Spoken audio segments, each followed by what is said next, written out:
Assalamualaikum warahmatullahi wabarakatuh. Jamaah, oh jamaah, alhamdulillah. Masya Allah, alhamdulillahirrahmanirrahim. Kita ketemu lagi di Islam itu indah. Masya Allah. Jamaah, sebelum kita masuk ke tema hari ini, kita akan doakan dulu para pasien corona, saudara-saudara kita mungkin yang terkena penyakit corona ini. Semoga Allah mengangkat penyakitnya dan semoga musibah ini juga bisa segera berakhir dan kehidupan kita ke depannya jauh lebih baik dari sebelumnya. Amin ya rabbal alamin. Masya Allah, sekarang kita ketemu lagi sama guru-guru kita, Ya, Ustadz Maulana, ya. Ustadz Setelah Kokolim, kita Ustadz stay Syam. 14 hari ya. 14 hari kita di rumah aja, tapi kita sampai Ya. saat ini tetap melaksanakan physical distancing juga ya Ustadz ya, Masya Allah. Nah ngomongin soal corona, mungkin ini salah satu musibah penyakit yang bisa dibilang banyak merugikan banyak orang ya. Dari segi ekonomi, dari segi kesehatan juga, karena bisa dibilang juga karena kondisi yang semakin memburuk, kadang orang akhirnya Ustadz jadi menyerah dengan keadaan Nah, Ustadz. ini yang bahaya. Ketika ujian itu datang jangan sampai kita putus asa. Nah. Karena kita punya Allah.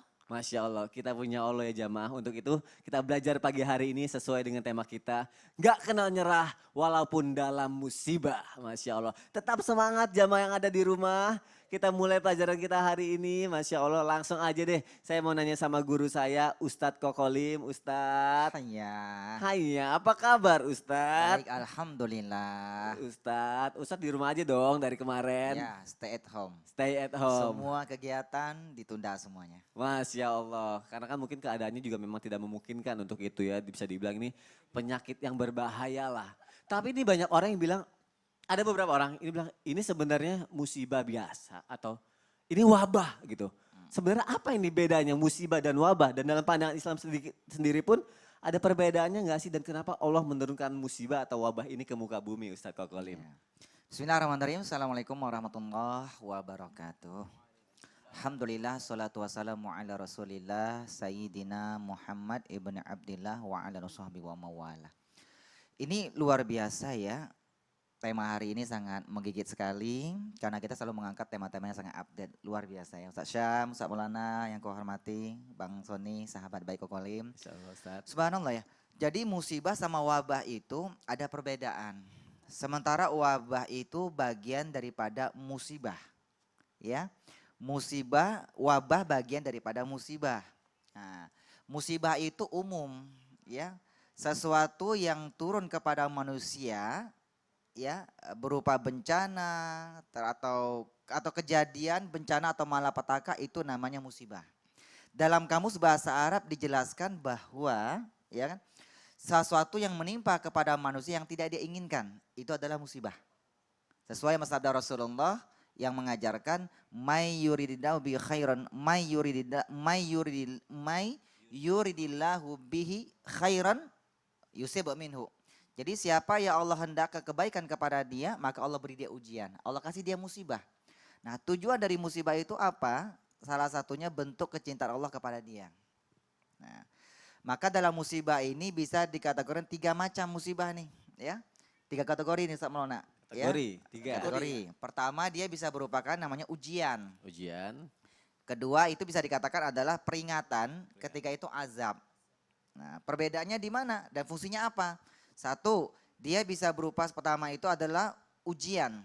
Ujian ini tujuannya apa? Allah itu hendak mengangkat derajat dia. Seperti kita ini kalau mau naik kelas, itu kan naik tingkat ya Ustaz Syam ya. Ya. Kita waktu kuliah dari SD, SMP, SMA, bahkan sampai S1, S2 kan begitu kan. Waktu saya sama Ustaz Syam kuliah di PT IKI, kita semua kan kuliah nih. Ya bukan kuliah ayah loh, tapi kuliah. Kuliah. Kuliah. Nah, pasti melalui ujian semester, ya kan? Kalau kita lulus ujian, kita naik tingkat. Anak SD, SMP, SMA, kalau mau naik kelas, mau naik tingkat, mereka diuji.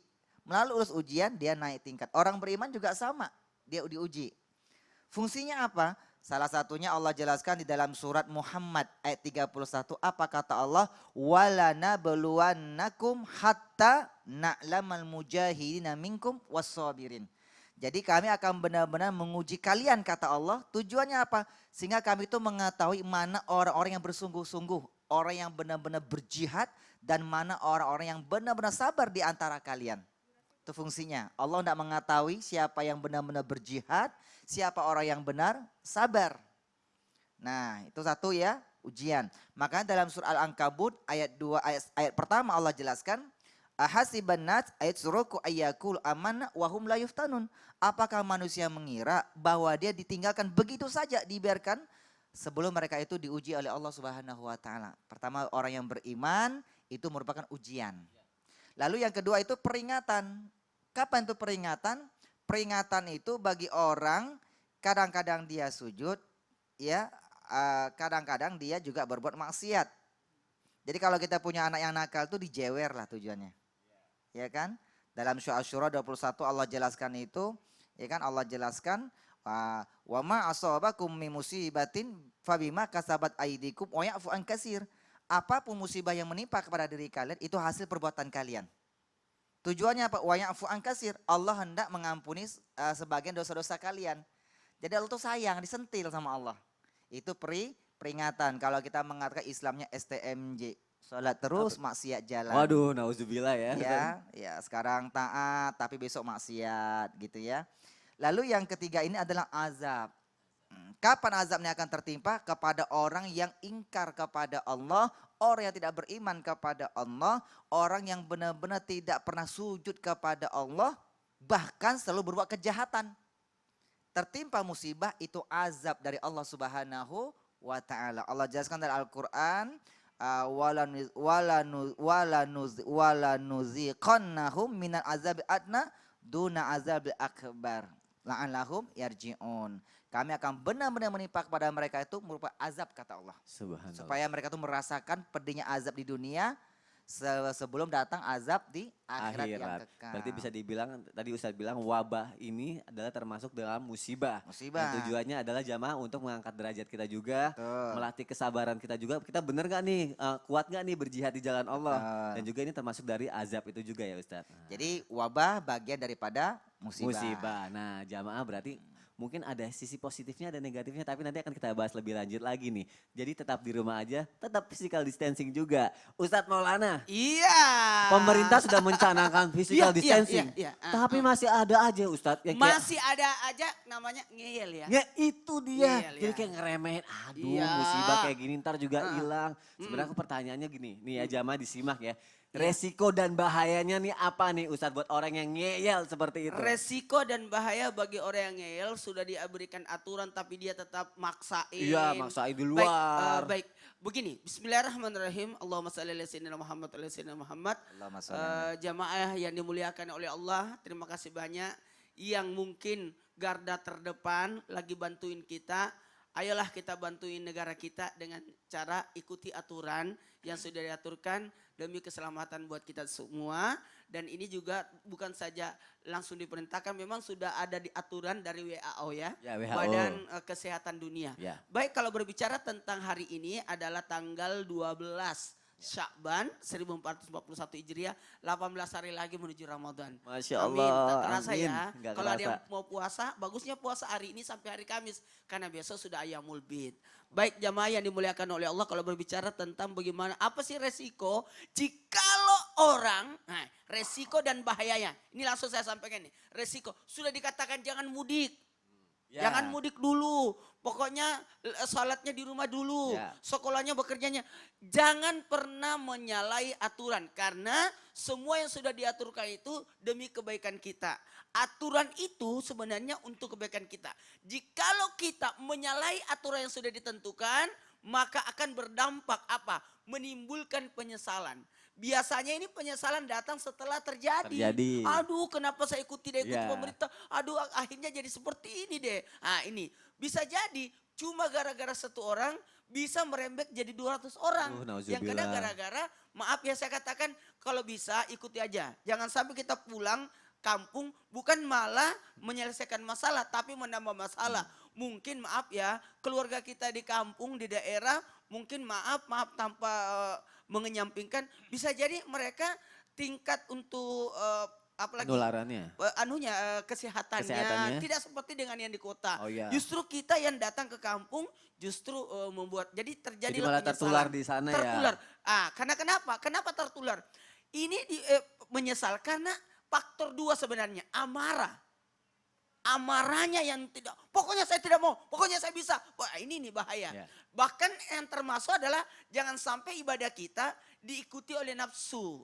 Tolonglah, ikutilah. Apalagi Majelis Ulama Indonesia juga ikut andil untuk menyampaikan untuk para ustadz-ustadz kita, para tenaga medis sudah menyampaikan, bahkan di media-media sudah menyampaikan, tolonglah ikutilah aturan ini. Karena bisa menjadi penyebab. Awalnya saya masih ingat gak waktu awalnya baru 2 orang ya? Ya, baru masih 2. ingat baru 2 orang. Ya Allah, akhirnya jadi nauzubillah summa nauzubillah sudah terhitung 2.270. Itu kan orang yang meremehkan itu ya Ustaz Meremehkan. ya? Apalagi menjadi gegabah dan lalai. Kenapa gegabah dan lalai? Menghadirkan yang namanya putus asa. Inilah yang kita angkat dari tema ini. Jangan sampai justru ketika kita dikena wabah justru menjadi penyesalan buat kita semua. Nauzubillah. Bahkan ini kan wasari'u, bersegera ini sebelum kejadian. Ya. Apalagi kan kita sudah, ini kan zaman modern, kita bisa lihat pengalaman dari negara sebelah. Ya. Apalagi Italia, Italia. lihat kesuksesan dari Korea Selatan. Kan kenapa tidak belajar dari situ? Dan ingat, ini yang paling bahaya, kalau kita sudah merusak diri, bukan hanya diri kita, tapi bisa membahayakan orang lain, menghadirkan yang namanya kezaliman dan dosa. Ini yang bahaya. Nauzubillahi. Jadi jangan berpikir kalau kita akan tertular, tapi berpikirnya kalau kita akan menularkan nantinya ya. Justru jadinya. kita yang membahayakan buat orang-orang di sekitar kita. Kita mencintai keluarga kita, kalau mencintai jangan pulang. Nah itu kuncinya. Jangan mudik. Jangan sampai kita menyebarkan itu ke keluarga kita yang ada di kampung. Iya, semuanya. nenek-nenek kita, Nenek kita dan tetangga kita, saudara kita, sahabat kita yang kita cintai. Dan akhirnya jadi penyesalan bahkan jadi dosa Iya. seperti Ustadz Maulana bilang, Masya Allah. Ini akan kita bahas lagi lebih lanjut. Penting sekali jamaah pagi hari ini pelajarannya karena setiap hari adalah kesempatan untuk merubah diri menjadi lebih baik. Kita mulai pagi hari ini. Ustadz Syam. Oh Masya Allah sehat ya. Alhamdulillah, Alhamdulillah. Masya Allah guruku. Ustadz Syam aku mau ngasih lihat tayangan nih. Ada. Ada tayangan, jamaah yang ada di rumah lihat tayangannya ya. Silakan. Perkembangan wabah virus corona di DKI Jakarta kian meningkat. Per hari Senin kemarin, total pasien terjangkit virus corona adalah 355 orang. Dan puluhan diantaranya adalah tenaga kesehatan. Dr. Bambang Sutrisna, Guru Besar Epidemiologi FKM Universitas Indonesia meninggal dunia. Dr. Bambang diketahui ikut turun dalam menangani pasien terjangkit virus corona. Nauzubillah, kita ngelihat masyarakat sudah banyak yang terkena. Ditambah lagi para dokter garda terdepan kita Betul. juga banyak yang terkena. Yang Kan paling bisa beresiko soalnya. paling kan? beresiko itu yang seperti tadi Ustadz Syam bilang. Bisa dibilang pekerjaan beresiko itu malah bisa menyebabkan kematian tuh Ustadz. Ini sebenarnya apa sih dalam pandangan Islam terhadap profesi pekerjaan yang sangat beresiko bahkan jadi bisa menyebabkan kematian juga Ustadz. Bismillahirrahmanirrahim. Alhamdulillahirrabbilalamin. Alhamdulillahilladzi ahyana ba'dama amatana wa ilaihin nusyur. Asbahna wa asbahal mulku lillahi rabbil alamin. Falhamdulillah ala kulli hal. Segala puji bagi Allah atas segala sesuatu yang terjadi. Mungkin itu disebut wabah tadi, mungkin itu disebut musibah. Apapun yang terjadi maka tetap segala puji bagi Allah Subhanahu wa taala karena di balik suatu musibah Allah selalu memberikan suatu kemudahan. Fa inna ma'al usri yusra. Maka kami di sini juga turut berduka cita atas berpulangnya ke rahmatullah atau kembalinya para dokter, kemudian orang-orang yang sangat beresiko pekerjaannya. Lalu jikalau ditanyakan apa pandangan Islam terhadap pekerjaan-pekerjaan yang mungkin dikatakan sangat beresiko, Ya. dekat dengan kematian. Maka jikalau diambil satu ayat di dalam Al-Quran, Allah katakan begini. وَلَا تَقْتُلُوا أَنفُسَكُمْ إِنَّ اللَّهَ كَانَ بِكُمْ رَحِيمًا. Jangan bunuh diri. Jangan bunuh diri. Kata Allah jangan bunuh diri karena sesungguhnya Allah itu untuk kalian adalah Allah itu yang maha menyayangi, Allah itu yang maha mengampuni. Apa yang dimaksud dengan jangan bunuh diri di sini? Maka para mufassir mengatakan bukan yang termasuk resiko pekerjaan. Karena kalau kita mengatakan resiko pekerjaan, pekerjaan mana sih yang gak punya resiko? Semua pekerjaan punya resiko dikatakan, oh yang paling mudah apa misalnya? Misalnya yang dikatakan ini pekerjaannya, oh semua pekerjaan punya resiko. Masya Allah, tabarakallah. Yang dilarang adalah ketika dikatakan bunuh diri. Maka para ulama mengatakan maksud daripada wala taqtulu anfusakum, jangan binasakan diri kalian di sini. Yang pertama maksudnya adalah jangan bunuh diri. Maka dalam sebuah riwayat diceritakan bahwa Rasulullah SAW bersabda, dahulu di antara kalian, di antara manusia-manusia terdahulu, ada orang yang memiliki luka yang sangat menyakitkan bagi dirinya. Lalu dia merasa saya tidak sanggup hidup lagi dengan sakit yang saya rasakan. Lalu dia menyayat diri dia sendiri sehingga dia mati. Maka Allah murka padanya. Kenapa murka? Kata Allah, dia mendahului kehendakku. Maka bunuh diri yang dimaksudkan yang pertama adalah memang bunuh diri. Dia berusaha untuk meninggal dunia sebelum yang ditetapkan oleh Allah Subhanahu wa taala. Walaupun itu sudah tertulis di Lauhul Mahfuz. Kemudian yang kedua, apa yang dimaksud dengan bunuh diri di dalam ayat ini? Wala taqtulu anfusakum adalah melakukan sesuatu yang menantang maut. Tahu nggak sih ada sekarang anak-anak yang challenge-nya tuh sangat berbahaya. Iya. Misalnya naik di atas tower berapa terus selfie di atas sana. Kemudian ada yang melakukan sesuatu yang tidak berfaedah. Berbeda dengan para dokter, para tenaga medis yang berada di garda terdepan. Mungkin para polisi, TNI yang sedang berada di garda terdepan. Orang-orang yang sangat beresiko di garda terdepan untuk melakukan yang namanya justru bukan membunuh diri. Justru ingin menyelamatkan banyak nyawa. Maka ini tidak dimaksudkan bahwasanya mereka adalah bunuh diri. Justru mereka mendapatkan yakni pahala yang berlipat ganda. Karena Masya Allah di dalam Al-Quran disebutkan siapa yang membunuh satu nyawa bagaikan dia membunuh seluruh manusia. Dan siapa yang berusaha untuk menghidupkan satu nyawa atau memberikan kehidupan dia bagaikan menghidupkan seluruh umat manusia. Masya Allah. Dan itu sangat indah sekali. Dan yang ketiga yang dikatakan bahwasanya maksud daripada jangan membinasakan diri kalian adalah ketika seseorang berbuat sesuatu tapi dia membuat resiko terhadap orang lain. Contoh yang disampaikan guru kami tadi Ustadz Maulana mengatakan kalau kita mudik justru kita membawa resiko kepada orang lain. Kalau kita begini kita membunuh orang lain. Yang mana lagi yang membunuh orang lain? Yang disebut dalam ayat ini Allah melaknat orang-orang yang bunuh diri adalah orang-orang yang membunuh orang lain. Tahu nggak sih harga masker naik banget? Iya, semua naik. Tahu nggak sih harga masker N95 itu naik banget? Yang dimana dokter itu sangat membutuhkannya sekarang. Justru dokternya sebenarnya dengan segala rancangannya, dengan segala peraturan yang ada, mereka sebenarnya tidak beresiko karena sudah ada perlindungannya. Tapi ada oknum-oknum yang menimbun masker, yang menimbun segala sesuatu. Kami tidak tahu lagi mau ngomong apa orang-orang yang seperti ini. Maka yang seperti ini yang disebut dalam Al-Quran. Wala taqtulu anfusakum. Engkau bunuh diri. Bahkan bukan hanya bunuh diri. Dia membunuh orang lain. Maka Masya dikatakan pekerjaan yang beresiko. Jadi Semua pahala. pekerjaan beresiko. Tapi kalau pekerjaan membantu orang lain itu Masya Allah pahalanya berlipat ganda di Masya sisi Allah. Allah. Boleh diulang sekali lagi kalau kita membunuh satu orang itu boleh Ustaz? Mungkin buat jamaah yang ada di rumah Oh, biar lebih sadar gitu. membunuh satu orang itu bagaikan membunuh seluruh umat manusia kata surah An-Nisa. Dan menghidupkan satu orang itu bagaikan kita menghidupkan seluruh manusia. Masya Allah. Karena membunuh satu orang kita kan itu kan ada keturunannya nanti. Masya Allah. Iya. Terima kasih Ustadz Syam. Semoga ini menjadi pemikiran juga buat kita jamaah. Tolong menolonglah dalam kebaikan dan doakan juga saudara-saudara kita. Nah ini jamaah ini ada pertanyaan yang mungkin menjadi pertanyaan banyak orang termasuk saya juga. Saya menanya sama Ustadz Kokolim. Ustadz gimana nih caranya biar kita nggak gampang nyerah ketika nggak punya penghasilan dan terdesak kebutuhan pokok keluarga. Gimana nih? Kayaknya ini banyak yang kena. Banyak yang kena termasuk. Banyak yang ngerasain. Iya termasuk saya. Gimana Ustadz? Penasaran ya? Penasaran. Koko akan jawab dengan cerdil, ceramah dengan Ilusi. Oh, Berarti ilusi seperti apa nanti? Ya. Apa kolektasinya nanti kita lihat.